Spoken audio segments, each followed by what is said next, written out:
Eisenhower wrote, "Plans are useless, but planning is indispensable." One of the reasons why plans can be useless is because of a thing called planning fallacy. We're not accurate at predicting how long things will take to do. Some big examples are the Big Dig in Boston. It was late by something like 7 years. The Denver airport opened 16 months behind schedule and way over budget. The Berlin Brandenburg airport was supposed to open in 2011 and didn't open until 2020. I mean, these are big examples. But if you look at your own life, you'll have personal examples sort of like mine. My wife told me that when I tell her how long something's going to take to do around the house, that she doubles the amount of time because she thinks that'll be more accurate. She's right.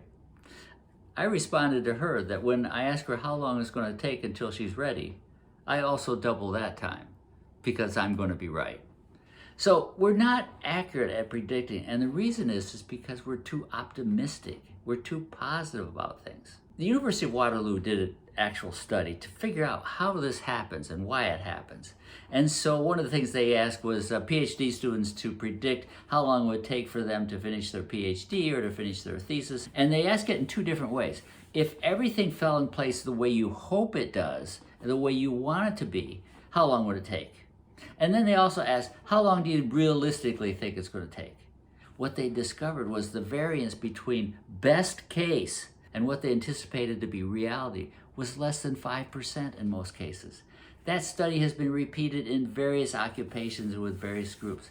Our realistic expectation of how long something's going to take is very close to our most optimistic expectation of how long things are going to take. How many times have you said you're on a call and someone will say, how long is it going to take to finish? You say, oh, just 5 minutes, just 5 minutes. Or how long is it going to take to finish that email? Oh, just 5 minutes. Well, 5 minutes is the most positive answer. It usually ends up being like 20 or 30 minutes. So let's get real. How can you get real? Well, one way is you can start tracking your time using an app called Toggl, T-O-G-G-L. That will start helping you to realize how long does it really take to get things done. And you'll start to see patterns. The second thing is, what I found is to break projects or tasks into smaller pieces. In producing these videos, there is the research, there's the writing of the video, there's this actual taping that I'm doing now, then there's the post-taping editing that goes on, the reviews, and then we finally post it. I was trying to estimate how long that whole thing took per video, and it was very difficult to do. Once you break it down into small pieces, now all of a sudden I can estimate more accurately, and with Toggl I can actually calculate pretty accurately now how long it's going to take. The last thing I'd mention is build in some reaction time. We're always reacting to changes in our environment, relationships, things that are going on. Whether it's business or personal, we have to respond and react all the time. We have to be agile, and that takes time.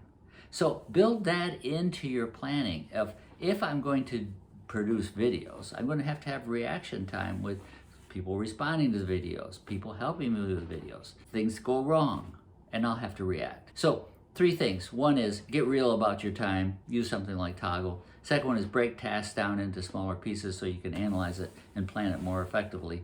And then the last thing is build in some reaction time for yourself.